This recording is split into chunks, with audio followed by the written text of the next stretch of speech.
Ah, good to be back with you once more. It's always a joy to have this communication, this conversation. Because as you'll find out, the conversation really is with yourself. It's not with me.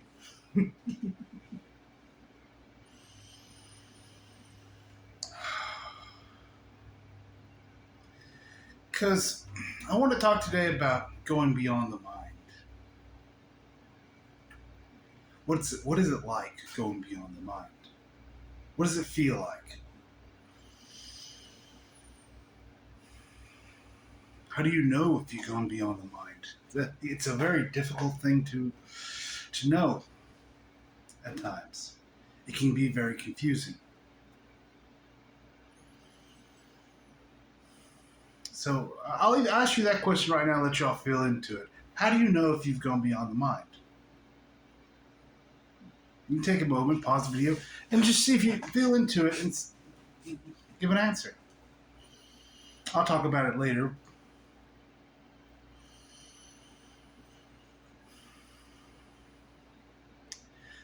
I've said over and over again, there's always a giving, there is always receiving.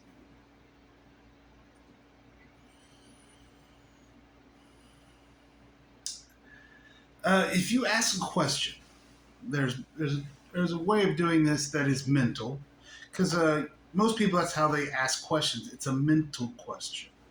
It's from the mind, and like I've said before, the mind has very little energy behind it.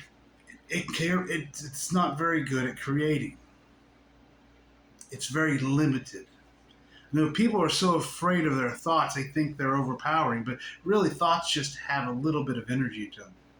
What most people do is they keep feeding into the same thought over and over and over again, just keep it going, keep it moving. Because if you ask a question with the mind, it goes out to the other realms and it searches for it. It seeks it out. A part of you goes out into the other realms and seeks out the answer, but it has very little energy behind it, very little consciousness behind it. So most time it just goes out in the other realms and wanders, trying to go in a very limited linear movement, trying to find the answer. The other realms are not very linear. The other realms are multidimensional. They're in the and. They're this and it's that and it's this and it's that over and over again. It, it can be many things at one time. It's paradoxical. So your little thoughts have trouble trying to find anything in the other realms. So they just go out there. You have all these little thoughts just going out into the other realms until they finally just lose energy and they kind of fall into little cycles where you kind of keep energizing it over and over again, trying to figure something out and wondering why you're not figuring anything out.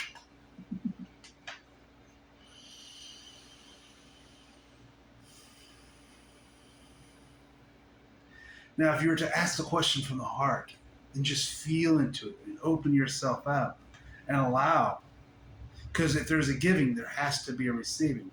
If there's a question, there has to be an answer. If you just assume that, you assume there is an answer. It's right there. It's in the air. It's right there.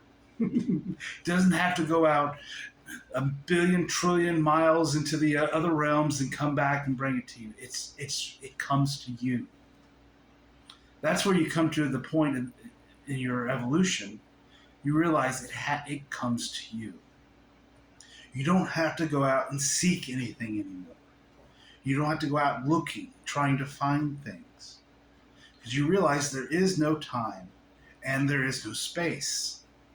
There is no movement. There is the illusion of movement, but movement does not exist. That mind is going out into an illusion of movement, of linear A, B, C, D, in order of trying to find things. Nost is multidimensional. It comes into you. Yet it's right here. At the same time, doesn't actually move and come to you. It can have that appearance, but it's multidimensional. It's just there. It's in the air. It's surrounding you. All the answers to all the questions you ever had. They may not be the answers you want, but it's there.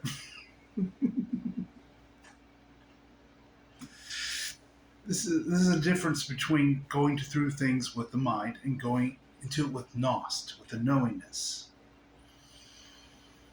Because everything has already happened. I'm going to say it till I'm blue in my face. Creation has already happened. Everything was created in that snap, in that instant, in that singular moment. And we're still in that singular moment. There's no time. It has no beginning and it has no end. It's you could say, I was told once, creation works both ways, bottom up and top down. Because it matters on just the perspective. Who created what? It's hard, you can't say, because if there's no beginning, if there's no end, everything is just an eternal moment. There was no beginning. There was no ending. Those are illusions. It's everything just always was. So every answer has already been answered. It has to have been. Every question that has been asked, that could or could ever be asked, already has its answer, has its counterpart. That giving has its receiving. It's just there. It's in the air. That's how Nost works. It's just there. You don't have to go seek an answer. You don't need to go seek a guru. You have the answers within you. This is what's been taught for millenniums, since the beginning of time. The great gurus, the great teachers, the masters, whatever you want to call them, have all said the greatest teacher is within, because they understood all is known and has always been known. All questions have already been answered. They were answered simultaneously. You can say that the answer came simultaneously with the question. Before you were even aware of the question, it was already answered. That's a beautiful thing. That's Nost. That's why I always say we didn't come here. People like to call Earth a school. We came here to learn stuff, to learn things. We didn't really come here to learn anything, because everything was already known and has been known. We came here to experience it. That's the difference. Because knowingness is one thing, but experience, because we go into the experience of it, it brings wisdom. That's the beauty of experience. So now you have Nost. Experience brings wisdom. But the great thing about wisdom is it's already there as well. The wisdom for what you're going to do tomorrow already exists, even before you experience it. You can feel into it today. That's the beauty of things. The wisdom of tomorrow is already here, before you even experience it. You say the wisdom for tomorrow of something you will not do is already here. Say tomorrow you have a path A and a path B. You take path A. But the wisdom for path B still exists. And you can breathe, you can feel into it. That's the beauty of creation. It's already there. Everything has been created. Now you get to be creative with your creation. Now you get to play in your creation, to experience your creation, to experience yourself.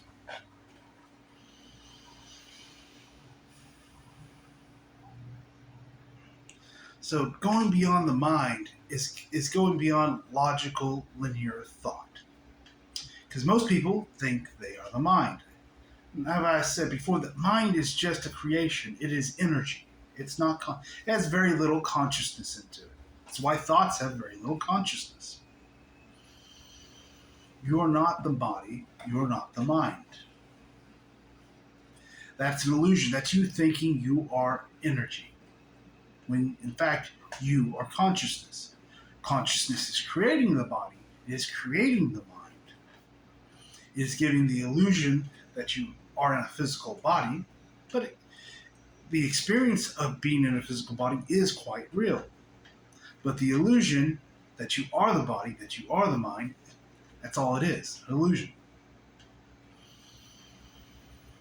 Once you start going beyond the mind, you'll realize it even deeper, because you'll start seeing the difference or feeling the difference of being, we could being the human and being the master, being the Merlin, the magician.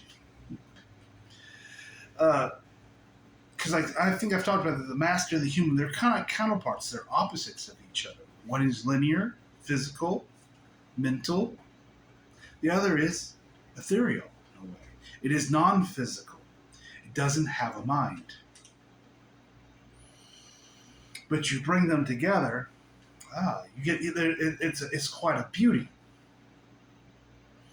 It's beautiful. It's that positive one and negative one coming together. You get zero.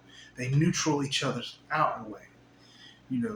Because you could say you couldn't just be the master on this planet. You need a mind. You need a body. It's quite necessary to have the human experience. There's nothing bad about either one. It's just when you get so caught up into it and you think you are that.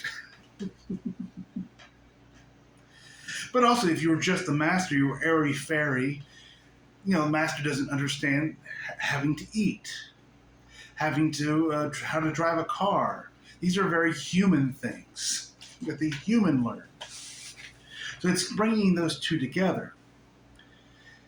It brings you into that neutral. Neutrality is that allowing, that natural state, that it's that not, that it's the zero. It is not. It is nothing. It is the void. It is the truth of yourself. So you bring all of it together. You have the soul. You have the I am that I am. You have the human. All in alignment, you could say. All in synchronized. The human is usually what throws everything out. The human is what fights everything.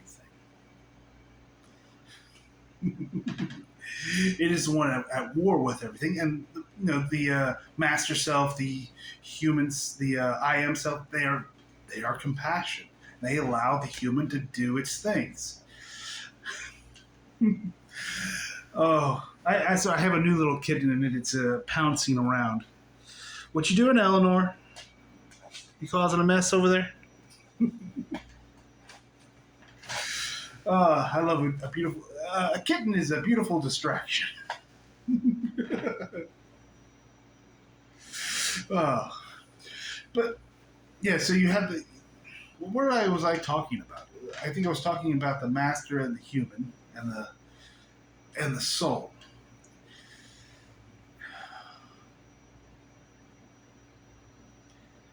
I don't really want to get into it right now because there's I think I'll use it interchangeably sometimes. The I am, that the I exist in the soul.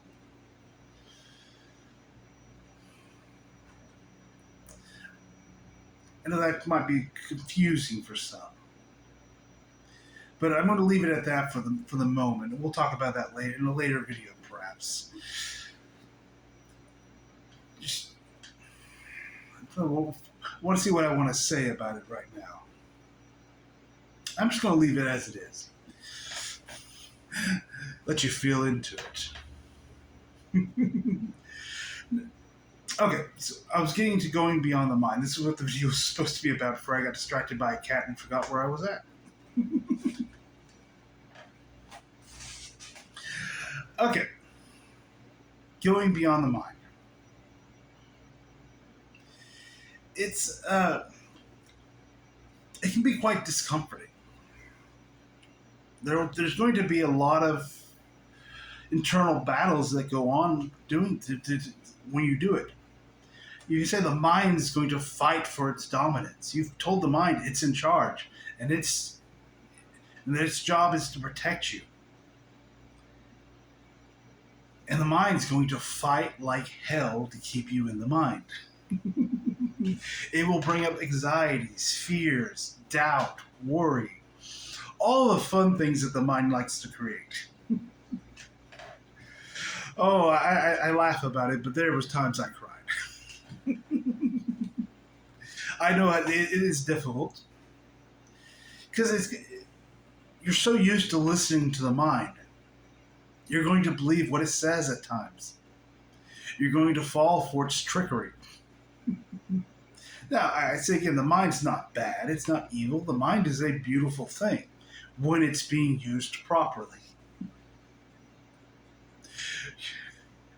When they say too much of any good thing is a bad thing, in a way. Too much of the mind it gets you into trouble. But the mind is a beautiful thing. But it's when you've given it control, you've given it authority, you've told it, the mind, hey, you're me, I'm you. And it's going to fight to keep that. It's going to fight to keep its dominance, to be in charge. Even though it's really horrible at being in charge. It's like, it does not make a great boss. You've been bowing down to the mind for a very long time. You've been getting on your knees to the mind, saying, oh, great mind, tell me what to do. The mind will fart out some of its mind thoughts. You're like, oh, that's such wisdom.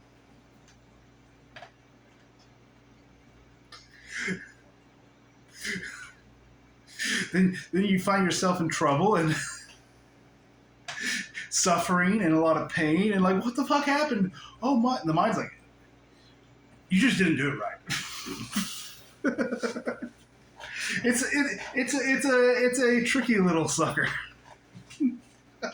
This is why we have the saying, do not negotiate with the mind.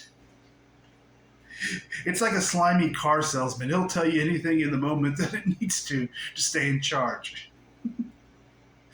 It'll pull out all the cards. It'll pull out anxiety, fears. It'll bring up your worst nightmares to keep itself in charge.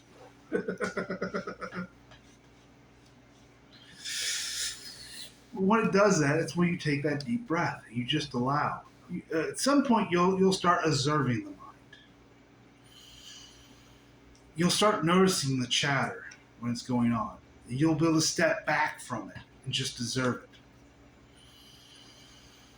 As it's going off, its fears, its paranoia, its doubt. But it takes a little time for you to trust that. I don't expect that the first day.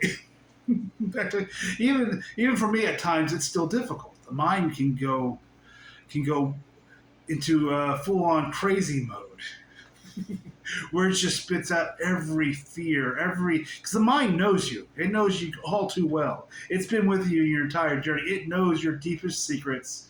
It knows your deepest fears, and it will bring them up. It will use them upon you. The mind will try and manipulate you like nothing else. It knows all the tricks in the book, and if you ever try to use the mind to get out of the mind, well, God help you there, as they say. Because you're just falling into its trap, into its snare. It's like, oh, we got you. Pulled you right back in.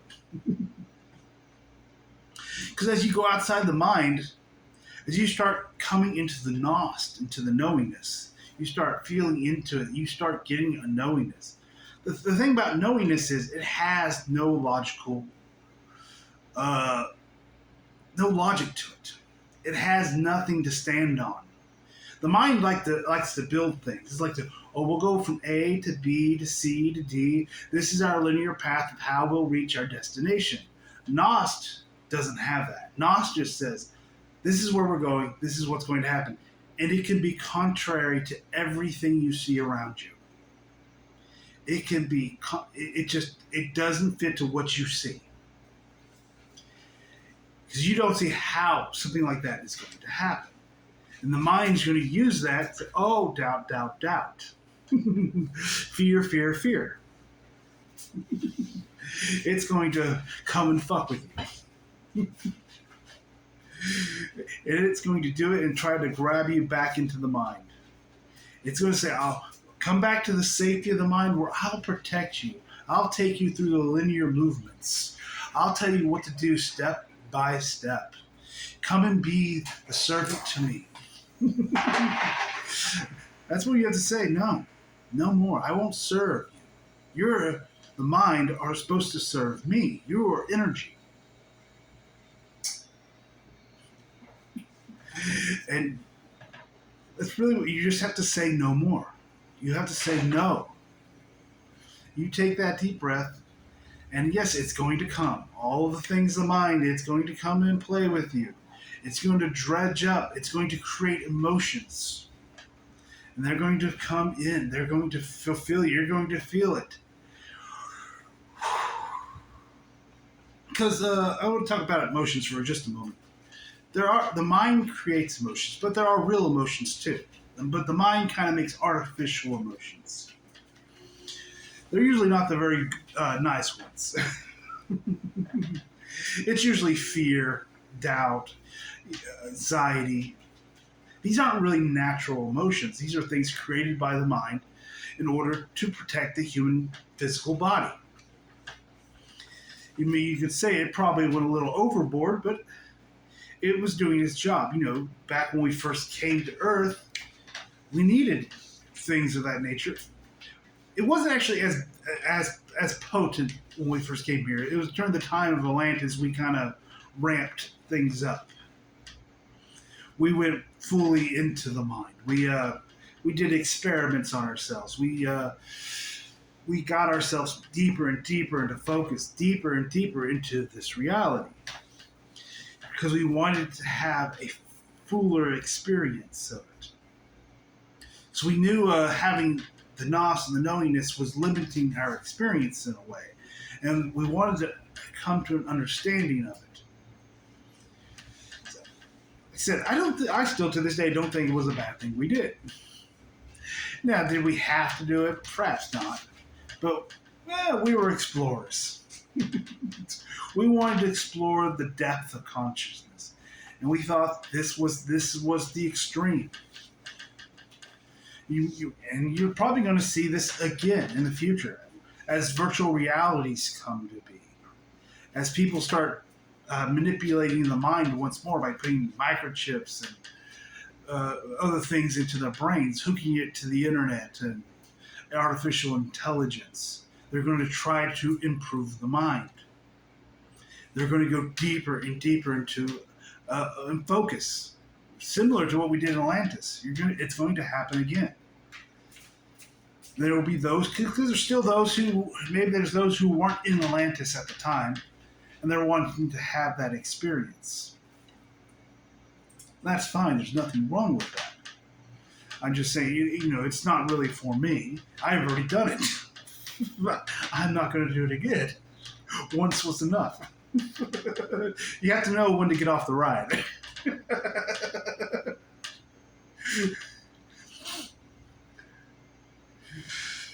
I go on these tangents sometimes because they're so fun and enjoyable. And I don't remember what I was talking about. At times, the mind pops in and says, "Oh no, you're messing up. You're screwing up. That's the mind. That's what it will do." But then I have to take a breath and go, just watch them. Not really. I don't believe you, mind. Maybe I'm just having fun. Maybe I was done talking about that and just didn't realize it. So going beyond the mind, it's going to cause discomfort. Quite a bit. There's going to be anxieties. There's going to be fears that come up. And most of the time, you're going to feel yourself pulled back into it. After a while, you'll feel that gravity. You'll feel it. You'll come to know it. And that's when you just take that deep breath again. You just allow. You allow the mind to do its thing. You allow the anxiety. You allow all the fears that come up. But you don't have to take part in them. That's what you're going to come to understand. Instead, you can step back behind that short wall. You can watch the mind. You can watch the anxiety, the fears. Then you can make a conscious choice of what you choose. Because sometimes it'll come up, especially when you're starting to get into Nost, into the knowingness. You have a knowingness, and knowingness is it's almost whisper-like. It's not loud like the mind is. It doesn't keep going over and over, having to refeed itself the energies to keep it going. It's just there. It's kind of just beautiful. It just kind of sits there. And it's quiet. It's calm. And it's just a simple knowingness. Oh, I know this. It's kind of, you can wake up one morning, I feel like I need to go to the park today. I don't know why I need to go to the park. The mind can go off. It's hot outside. I don't feel like getting dressed. Why do we want to go to the park? We're not going to do anything in the park. Blah, blah, blah. But the knowingness, I just feel like I want to go to the park. So if you follow the knowingness, sometimes you'll just go to the park and maybe you'll run into somebody.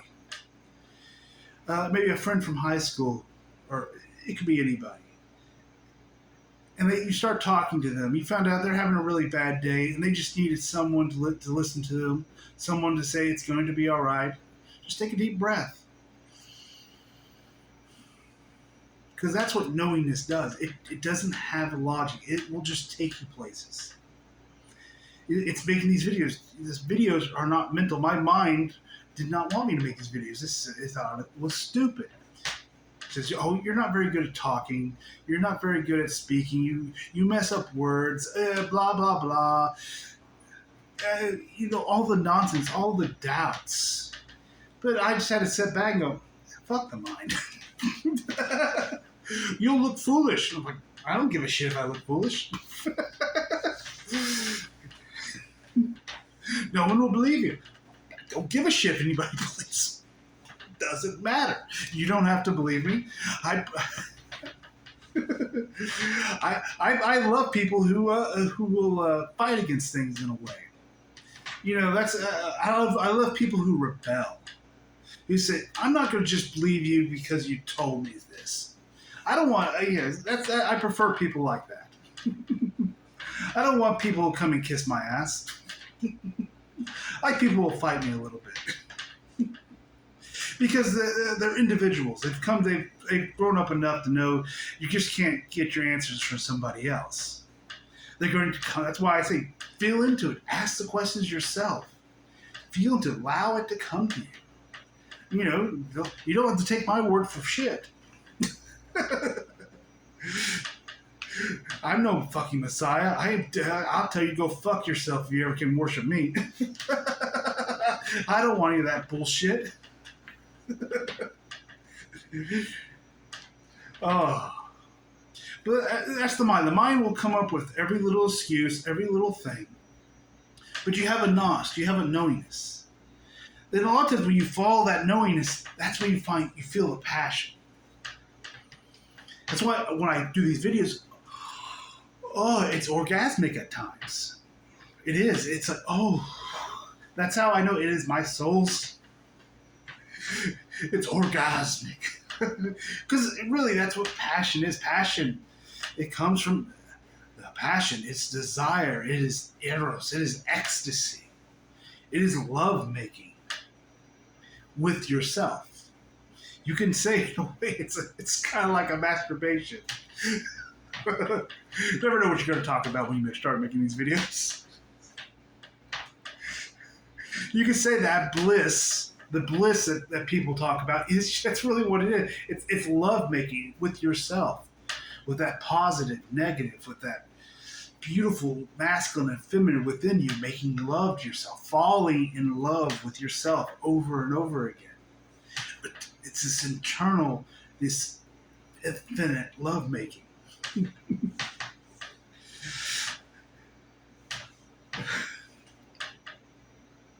So as you go beyond the mind, as you start getting into that knowingness, into those gnosis, you just feel it. It's in your gut. Because usually it comes in the gut and it can come in the heart. You have a knowingness. You can't give it any logical. It has no logical foundations. It has no proof in it. You just feel it. It's when you start trusting that, you follow it, and you stop listening to the mind chatter, you discover your true passions. Because a lot of your passions, my passions in the past, were human passions. I tried all kinds of passions. I did photography for a while. What else did I? I did a lot of stuff I don't really remember at the moment. But I did a lot of passions, and it's just, I was trying and forcing it. Because one thing, as you go into your enlightenment, passion kind of dims. Because all the human passion goes away. And that can be very difficult for a time. Because you'll try to rekindle things, try to rekindle these passions you used to have, and it just doesn't work. For me, it's music. Playing guitar was one of my passions, and I kept going backward, trying to make it happen. And it just, after a while, I'm like, you know what? I'm just done. It doesn't do it for me anymore. I can try and force it and push and make what I used to feel for it happen, but it just doesn't work for me anymore. But that gets scary because you're like, then what is my passion? Because then you're kind of left in a no man's zone. You're in this twilight void. You're like, what? It's twilight. It's not day. It's not night. You're like, I'm a little confused. What's the next step? What is my true passion? And that can take a while to come forward. Because it could be like making YouTube videos. That was for me it was like, really, YouTube videos? I was like, oh fuck. I didn't want to. I said mentally, I did not want to do this. I think I've said this multiple times. It was not what the human thought was a great idea. I was like, there got to be something else. But this is every time I start this camera, my heart sings, and I can't deny that passion. It sings, and it's not whatever I thought it would be. That's why I keep just making and talking in these videos. I come here, I just start talking with not knowing where I'm going to go, how it's going to end. A lot of times, not even what I'm going to talk about. And I just kind of stammer through it. It feels like at times from a mental perspective. But I just do it because it makes my heart sing. I can feel it is my soul's desire. I'm tired of bowing down to the mind. Now I bow to myself. I allow myself to be expressed. My true self. I guess some people call it Brahma. It's the I exist. It is that God within, the divine within. You can give it whatever name you want. It is the soul's expression. It is the expression of the I exist.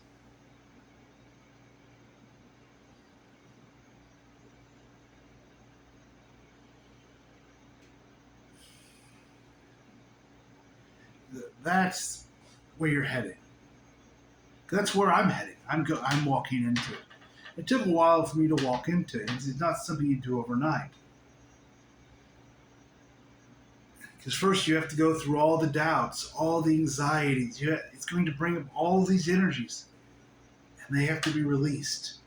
If you're not allowing, you're grasping onto them. Allowing is kind of like letting go. It's freeing them so they can leave. And allowing new to come in. Allows the old to leave and new to come. If you let go of the old, you'll receive the new. Because if there's always a giving, there's always a receiving. It always happens.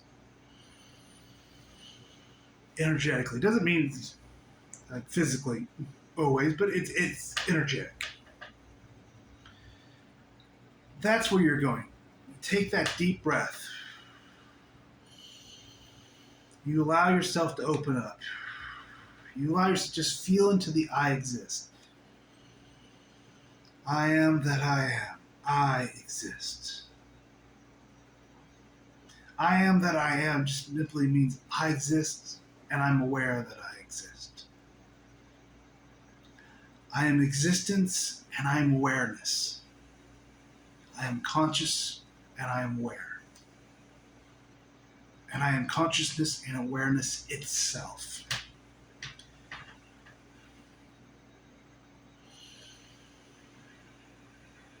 Oh. I love feeling into the I exist. It's feeling into yourself. It's feeling into the truth of you. You know, how long people have sought truth. They look out in the world trying to find truth, but it's an illusion. It's a half-truth at best. You will not find truth outside of you. You can only find a half-truth. Truth is within. It is that I exist. It is that consciousness and that awareness. That song of light. That sings into the darkness of itself. And gives birth to creation. Then it goes out and it jumps into its creation and plays in its creation. In a never-ending experience of itself. Oh. Orgasmic. So yes, take that deep breath and allow. Open yourself up. When you start to feel the mind chatter, anxieties, whatever it might be, maybe you're just at work and you're just feeling a little too much. So you take a break, step back, go to the bathroom if you need to. I used to do that. Okay, I have to use the restroom. Really, I went there just to allow when I was working. Because I needed to get away from people for a moment and just go, take a few minutes for myself before I went back out into all the craziness. There's nothing wrong with that. The beauty of the breath. The breath says, I am alive. It says, I choose life. It says that it's symbolized within it. It just sings it. I choose life. When you take a breath that is conscious, it says, I am alive and I choose life. I choose to be here. That changes the energies around you. When you choose to be in the moment, in the now, and you open yourself, it allows energy to move. When you're closed off, when you're, I don't want to be here. Oh, this sucks. This is horrible. That closes you down. That keeps energy from moving within you. It stops the receiving. Because after a while, it goes from, I choose to be here, I'm alive, I choose life. After time, it becomes a communion with yourself. So when you start choosing life, to be in the moment, after a while, it begins to start, the energies begin to flow more freely, more openly. Then you start getting that communion once more, that communication with yourself, with all that is you. And you start receiving that Nost, that knowingness. And the wisdom begins to come back in. Then you start trusting the knowingness more and more. You stop listening to the mind less and less. Because you're still going to, for a while, going to go back and forth. It'll drive you a little crazy, but you'll get through it. Until you get to a point you're like, no, I feel it. I know this is the truth. The mind's going to come and say, oh, people are going to think you're crazy. Oh, blah, blah, blah, blah, blah, blah, blah. You know, all the mind bullshit. Oh, what about that time when you were 5 and this happened to you? Blah blah blah. Or remember this? Remember this? How the people treated you then? They betrayed you. There are people just going to betray you. You can't trust anything. All that stuff's going to come up. But then you just kind of go back. No, I have a knowingness. I'm not going to negotiate with that. And after a while, it quiets down. It becomes quieter and quieter. It'll still go off at times. Even for me, it still goes off. But then you just step back. You just observe it. You just watch it go off. And you're like, that's not mine. I can see what it's doing. You just observe the mind. You're like, oh, I see what you're doing. Why would I listen to that? And over time, you just keep going more choosing Nost, the knowingness, and less choosing the mental bullshit. And that's when the changes come. But, excuse me, that's how the change comes. It happens gradually over time. There's an ebb and a flow. You can say you're pulled in, then pulled out, pulled in, pulled. There's this giving and receiving that's going to happen. It's like a wave of energy. And every time you go in, you're going to discover. Every time you get pulled back into the mind, you'll realize something else as you come back out of the mind, and you'll discover more. But then you'll find yourself staying longer out of the mind, shorter into the mind, longer out. And it's like a cycle. Because there's always a giving, there's always a receiving. You'll start feeling the circular nature of everything. How everything flows in this circle, expanding circle of consciousness as it expands.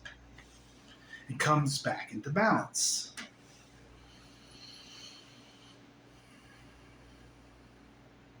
I think I asked at the beginning of the video, how do you know if you've gone outside the mind? I asked you to to answer that question for yourself, just to see what you got.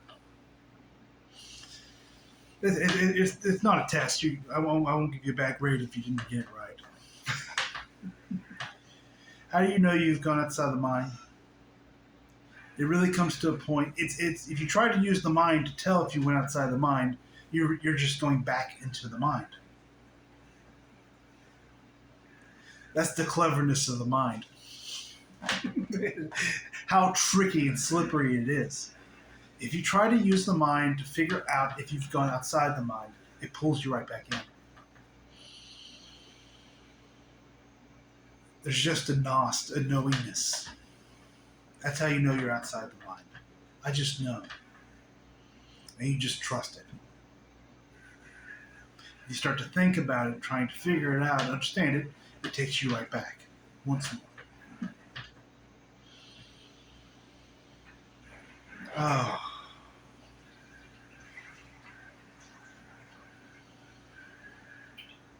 This has been enjoyable, and truly, I feel blessed to be making these videos. I hope you all have a wonderful day, and until next time, see y'all later.